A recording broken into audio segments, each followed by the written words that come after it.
Welcome to the Legacy Leaders Podcast. Are you doing the best for your client to help them create their legacy?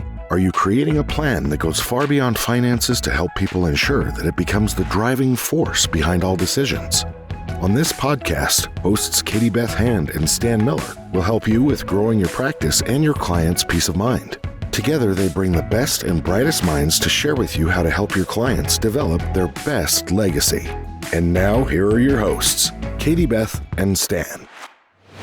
Welcome to Legacy Leaders Podcast. I'm your host, Vance Bennett, and I'm glad to have with me today C.L. Huddleston, Estate Attorney Extraordinaire, and he joins us. His office is located in Columbus, Ohio, and I'd like to give you just a little bit of his background.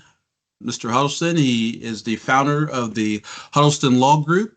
That is a boutique law firm specializing in estate planning, but what CL likes to call it is health and wealth law, and that encompasses not only wills, trust, and probate, but also private business succession, entity planning, income tax minimization, and retirement, along with special attention given to personal legacy planning, special needs, aging, and declining capacity, also veteran benefits and related fields.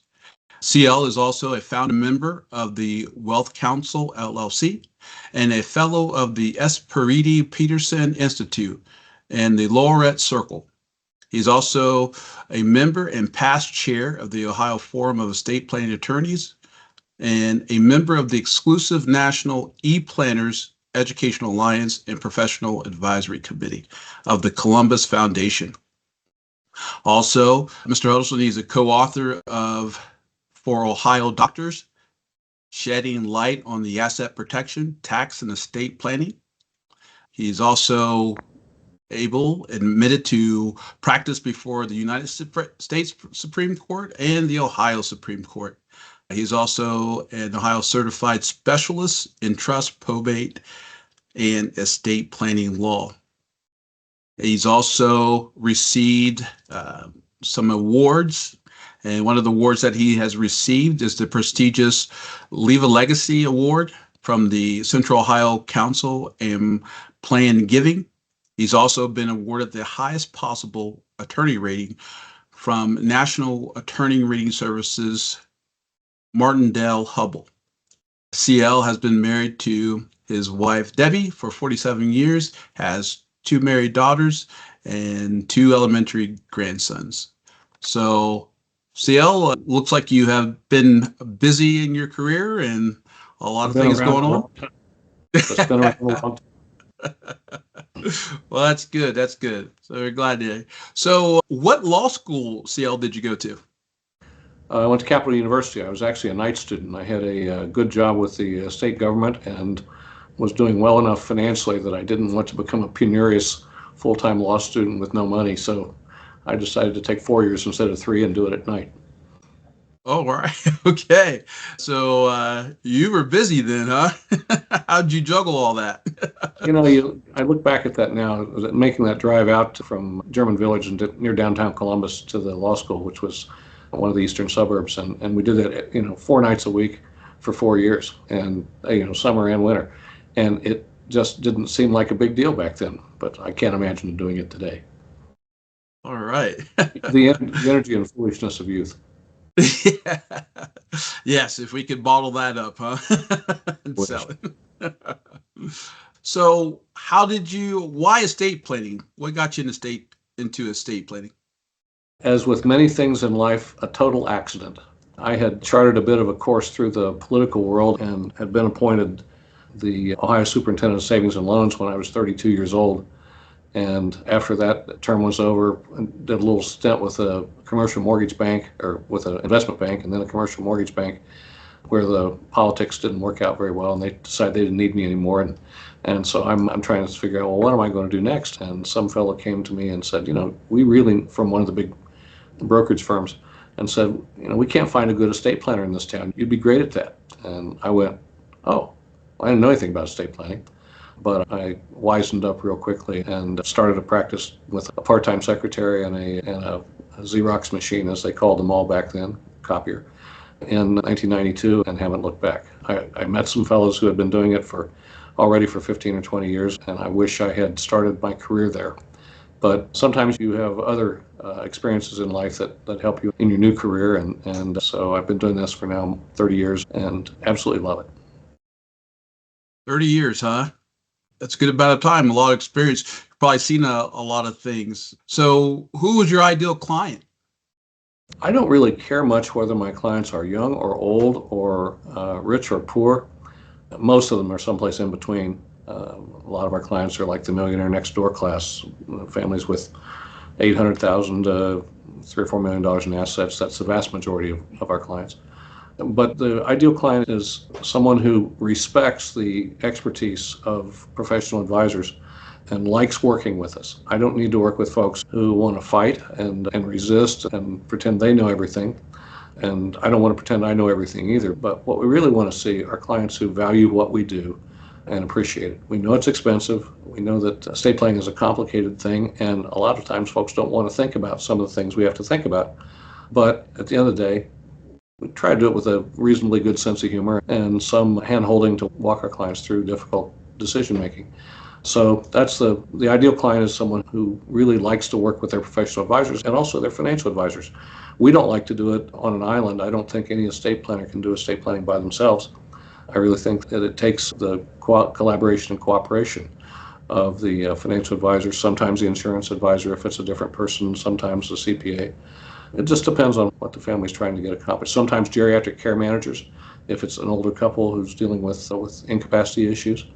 But we want folks who just like working with other people. Okay. You said something pretty interesting to me in that people sometimes they don't know what they need, and sometimes they don't understand what's going on or the value of it. What does it mean to you, like estate planning in that field? As it says on my bio that you referred to, I really think the better term for estate planning is health and wealth planning. The biggest problem in the modern world is not what happens when you die, it's what happens when you don't die. And people always think that estate planning is about, where's your money go, where's your stuff go when you die. Well, 100% of my clients are alive when I meet them, and most of them intending to stay that way for a while. But most of us, 50% of us, inevitably are going to have some period of incapacity or disability between now and the time we leave the planet. And so any estate plan that does not deal with aging, declining capacity, and incapacity is a bad plan, because that's where most of the misery happens. After death is final and eventually you move on, things will be okay. But when you're in the midst of your own your spouse, yourself, an aging parent, trying to get through those periods of medical challenges, and sometimes with dementia, which is a horrible thing, it requires a good plan in place to know what's going to happen and how you handle those things. And most, frankly, I don't want to, it's not meant to toot my own horn, but most lawyers' estate planning these days does not deal effectively with the issue of aging and incapacity. Oh, yeah? Wow. Well, I guess then, how do your clients then usually go about finding you and your firm then?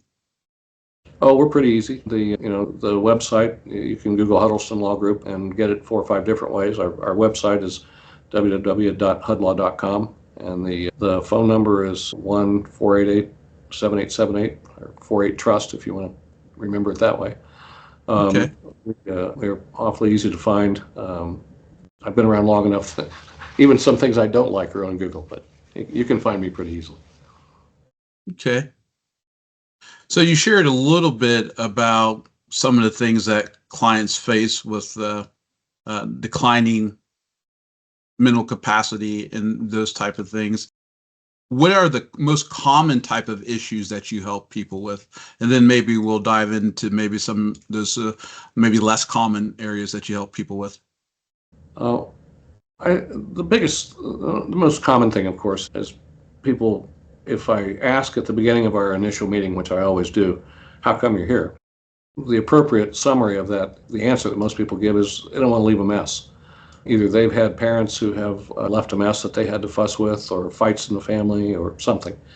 And they want to get their affairs organized so that they, if it's husband and wife, they provide for each other. but they want to make sure that they don't leave a big bunch of hassle for their children and grandchildren. And sometimes it's defensive like that. We just don't want to leave a mess. And sometimes it's a celebration. We've had a good life. We've done well, and we want to make sure we do the best we can with our God-given resources. So we see both. We see defensive planning and offensive planning, but we have to start with making sure we deal with the issues of aging and incapacity.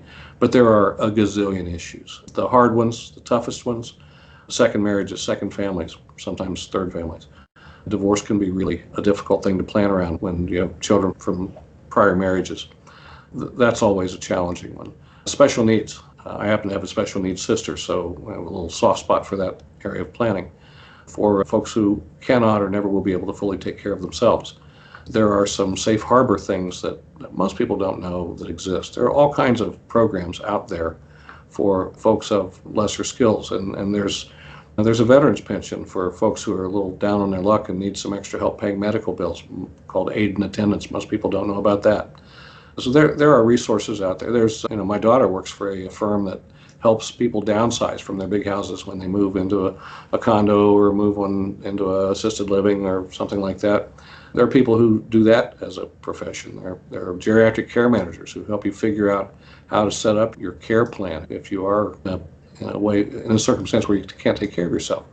So there are plenty of resources out there, and part of our job is not to do all those things, but to know who those people are and be able to put our clients in touch with other folks that they need. So do you see yourself then as kind of maybe quarterbacking different issues, based on what the defense gives you, if you would use a football analogy, because you hit so many different things, divorce or people just wanting to keep it from getting messy. I guess I'm thinking, how do people know what they don't know?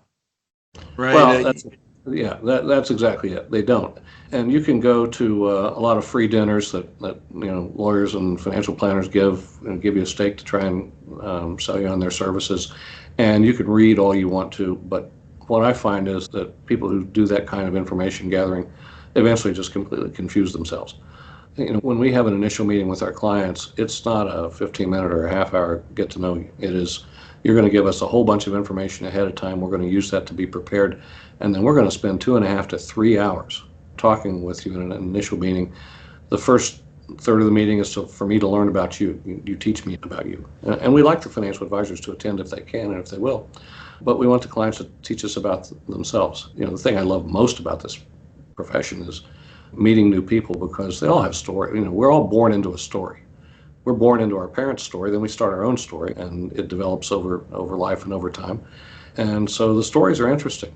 I don't want to diminish this and make it seem tawdry, but the truth is, we're all sinners, and so we're all a soap opera. Every one of our lives is a soap opera in some way or another. Some a little less, some a lot more. But we all have interesting stories if you dig deep enough, and I love hearing about my clients. The second part of our initial meeting is they teach us, or we teach them, all the things they need to know about estate planning.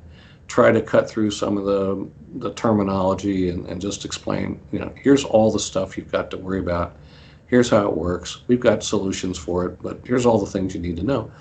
And then the last third of the meeting is when we jump up our electronic whiteboard and start drawing pictures of boxes and teapots and other kinds of things to help explain. Some of my colleagues use a dresser drawer to draw to show, there's different stuff in different drawers that you have to take care of. We all have a little bit different ways of doing it, but we try to teach our clients the things they need to know and then help them draft up their plan. And for 90% of our clients, in that first meeting, we will accomplish all of that. And it's a little bit like a fire hose in the face, but then you learn more at the second meeting. All knowledge is built on other knowledge. So the second time you hear about it, the more sense it makes. And so our second meeting is to review and sign the documents, another 2 or 3 hours, because it's a lot of stuff. It's not just a will and a trust. We have HIPAA privacy waivers that we have to worry about these days because of medical issues. In fact, a lot of what we do in the modern world is related to changes not so much in law, but in medicine. And so we have all that to teach and all those documents to sign. And then the third meeting is oftentimes at the financial advisor's office, if there's an advisor. who have assistants who know how to fill out the forms, because a lot of times you guys don't know. Truth be told. So There's just so many of them. That's right. So, I'm not too proud to travel to their offices because it's the most efficient place to have the meeting for the clients. And then we get all of their, if we're doing living trust planning, which is almost all of our planning, not 100% of it, but almost all of it. If you can afford living trusts, you should have one in the modern world because they have provisions to take care of you while you are living. The problem with wills is they only take care of things when you're dead. And as I said, 100% of my clients are alive. So we want to make sure that we do it the right way. It takes more time, costs a little more money. I decided a long time ago if we were going to do it, we were going to do it right, or we weren't going to do it at all. And there's a lot of really substandard work that gets done, sometimes because the clients are thrifty and just don't want to pay for it. But sometimes they're just, they're not informed, and lots of lawyers don't understand the depth at which this can be done to be done right. Yeah. Yeah. Well, I like that analogy. I sometimes look at it this way. You can stay at a Motel 6 or you can stay at a Ritz-Carlton. Yes. Right? You can choose what kind of service. You can get a bed and some sheets and a pillow, but it's the quality of the place that you stay. I would say we're probably not quite the Ritz-Carlton. At least price-wise, we may not be there. But I kind of think the Hampton Inn is more like it. We have really good mattresses and really good pillows and really nice people. And we'll give you snacks. I mean, we have cookies and candy on the table, and we grind our own beans and brew our own coffee. I've been to your office. It's a very, very nice office. So yes, I will testify to that. It sounds like a very involved process, and that you care for the client.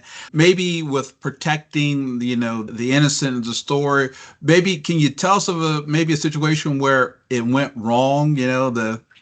And then maybe give us a story of maybe when the estate planning or the health and wealth went right. Well, I could tell stories. You don't have enough time. I could tell stories all day long. And I can tell them at the very bottom end of the economic ladder. And a recent estate we had involving a Taiwanese native who left an $18.5 million estate with no will. And we had 3 lawyers and 2 accountants and a trust company in 3 different states all working on this. And it worked out magically for the people who were about to have to pay a $5 million estate tax and didn't have to pay it. That's really unusual, huh? So it was one of the more unusual cases. Everything about it was unusual, but it worked out. But to give you an example of the stuff that can happen, I talked about second marriages. I had a case a few years ago where a husband and wife had both prior marriages, children to prior marriages. They remarried. They had been remarried for 40 years. It wasn't like this was just like 3 years ago, dad married some younger woman. These are 2 folks who just as nice and kind as they could be. They were not clients of ours. I got these folks as clients after the death occurred. And what had happened is that one of the greedy daughters, who needed a new yacht apparently, or a speedboat or something, took some revised paperwork, and mom and dad had husband and wife I love you wills, no trust work in place. And their deal was, one for all and all for one. My kids, your kids, are my kids. When I die, I leave everything to you, and you leave it to all the kids. And if you die, when I die, I'll leave it to all the kids. And what they don't count on is that mom's 95 now and living in a nursing home, and her greedy daughter pops into the nursing home, has mom sign some papers. Mom has no idea what she's signing, to disinherit her step brothers and sisters from the other marriage. And that happens all the time.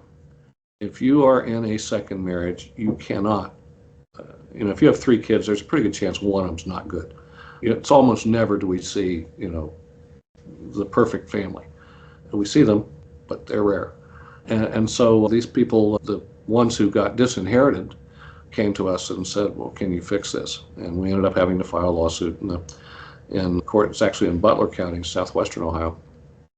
And through some pretty creative tax plan, because one of those inheritors had a reasonable amount of wealth and could use some income tax deductions, we figured out a way to let the misbehaving daughters save face, but everybody pretty much get what the parents had promised.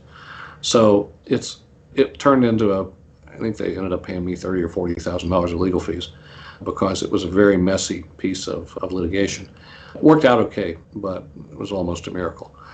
And then there's the good ones that go as planned. I had a lady, actually, this has been several years ago now, but she was a female doctor in her, I'm going to say late 70s maybe, might have been 80. And she was very well known in the city, fabulous. And women her age as doctors were rare because women weren't doctors back then, they were all nurses. So she was a pioneer in a lot of ways. And she, at 80, she could still wear red leather pants and pull it off, didn't look weird, and could hit the snot out of a golf ball. But she missed a couple of meetings to update things, and she was a widow. Her husband had died many years earlier, no children. So I was kind of her buddy. And I called her, and when she missed the meeting for the third time, and I said, so, doctor, what are you doing? And she made up something. I said, well, you're supposed to be in my office. Oh, blah, blah, blah, blah, blah, whatever it was she said, I don't remember. And I said, well, I'm not doing anything because you're supposed to be here talking to me, so why don't you jump in the car and come on over? And she didn't live all that far from my office, and so half hour later she shows up, and she's got a little stain on her blouse collar, which if you knew this lady, she would never have left the house without being perfect. And so I said, and it goes someplace you don't want to go, but you've missed a couple meetings on me, and I noticed that you got a little stain on your collar, and I've known you long enough to know maybe things aren't all good at home. She hung her head a little bit, and she says, well, I've been needing to talk to somebody about this. She says, I was on the way up to Mansfield, Ohio to visit my brother the other day, and I ended up in Cleveland before I remembered where I was supposed to be going. And so we got together with her financial advisor, actually the advisor's assistant, who was her friend, and the doctor who had purchased her medical practice, and her accountant. And we got them all around the big conference table in my office because we had all the documentation that allowed for things to be taken care of. We sold two of her cars. Actually, we sold her two cars. Got her a new Cadillac with OnStar, so if she got lost, she could punch the button and tell somebody she was lost. She lived in a big house. We got her a medical school roommate, a second career lady who was in her 40s that could be her roommate and help look after her. We cut up 18 credit cards. We started having her her CPA pay her bills because she would give money to every charity that wrote her something, and she really didn't have that much. When she finally died, she just about used the last nickel. But nonetheless, we made all those arrangements, and we got her eventually downsized into a smaller home. And we had all of the authorities in place and all the information we needed to accomplish all that. She actually had a quite pleasant life right up to the end, which could have turned very bad because she had no family. She could have easily been taken advantage of and been in a ditch someplace, no one would have known it. So that's one that worked out well. She preserved her legacy in the community and had a good and fulfilling life right to the end. So there are some, and there are lots more. I mean, I could go on and on, but with some really good stories and some major, there's the McCorkle Aquatic Center at Ohio State University. Started out as a intended smaller gift and ended up being a $7.5 million seed gift to create that magnificent facility, one of the best such facilities in the world. And so we've had some really neat accomplishments on the high end of legacy, but also just on the protective end of people not running out of money when they needed to go on Medicaid but wanted to preserve some of their assets. Well, I think that's great. I think that's important for our listeners to hear, just to give them an idea of some of the benefits that are available to them and some of the dangers that it can keep them away from too, or I shouldn't say dangers, but, maybe some unwelcome circumstances in life, or at least give them the ability to handle those a little bit better. Well, there's a lot of satisfaction from that. I mean, we've had more than a handful of grateful hugs from children and spouses who come in when these bad things, eventually we're all going to go. And to see the mechanism of walking them through that process, because it is a process. It doesn't have to be a fire drill. It's an early process, and I can't tell you the number of times that I've got the phone call from the widow who just lost their husband, and they're obviously in tears and a little fearful and all of that. And if we've done their planning, we can say, Martha, take a big deep breath. This is all organized. It's, you're going to have to get through this emotional time, but it's all going to be fine. And you can just hear the sort of the sigh of, oh, thank you, when that happens. I bet. So, seeing that kind of, I guess, appreciation, what's one of your biggest challenges then facing as your firm? What does your firm face as a big challenge? Yeah, the biggest challenge is just making this stuff that we do understandable. There's all kind of legal, it's like talking to your plumber. They use terms we have no idea what they're talking about. Well, we're worse. We, all of the Latin phrases and old archaic things that are part of the estate and probate world have been the same for hundreds of years. So trying to make it understandable. I mean, essentially, I'm a teacher. I have folks I pay and my staff to draft documents and do other things. Most of my time gets spent with folks like you and with folks like our clients, trying to help them understand what the options are, what they can do, help them get to their goals. And it's a teaching process to try and make really complicated stuff sufficiently understandable to make good choices. That sounds like that's what you like to bet. Well, I've been doing it long enough. I'm not bad at it. It sounds like that's what you like to do the best. I do. All right. Why don't you tell us, where can we find you if somebody's interested in speaking with you? Well, our offices are on the west side of Columbus, sort of on the border between Hilliard and Upper Arlington, right off of Interstate 270 and Fishinger Road. And again, the phone number is 614-488-7878, 614-4-TRUST, 48-TRUST, I guess it is. Or on the website at HUD Law, HUDD Law. If it only has one D, it's the guy down in Florida, another lawyer that does estate work. It's HUDD LAW.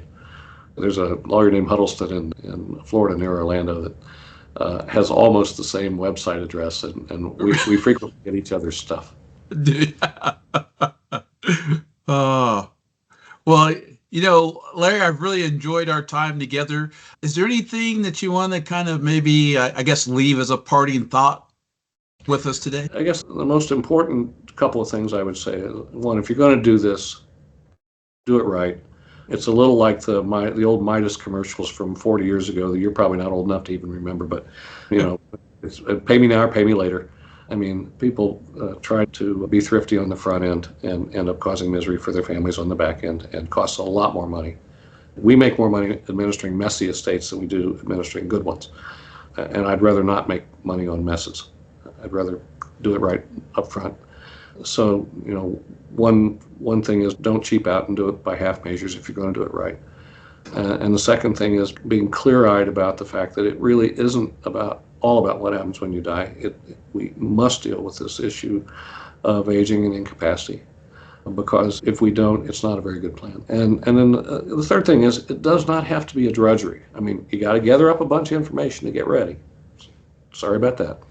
But the process itself doesn't have to be horrible and awful, because people like telling their stories. Sometimes they're not great stories, but most people like telling their stories. And so I don't want to say it's fun, but I will tell you that there's almost always laughter in our meetings, because there are many things to be celebrated with families that love their kids, love their spouses. And that's most of who we deal with, are nice people who care about others. Well, that's great. Well, CL, I want to thank you for your time today and joining us on the podcast. And we wish you future success. And I hope people reach out and talk with you. Ben, thank you very much. You've been listening to the Legacy Leaders Podcast with Katie Beth Hand and Stan Miller. For more information on them and the show, please visit pinnaclelegacylaw.com. If you like what you've learned today, do share the program with your friends and subscribe wherever podcasts are found. 49 faces looked to him in triumph. Over the last 12 months, they had each taken turns and promoted his business for a week at a time, driving over $987,342 in revenue. What if you had a network of 50 centers of influence who promoted your business every week for a year? Grab your copy of the #1 Amazon best-selling book, The Ultimate Guide to Growing Your Business with a Podcast, at 33% off the Amazon price by going to ultimatepodcastbook.com. Again, that website for 33% off the Amazon price is ultimatepodcastbook.com.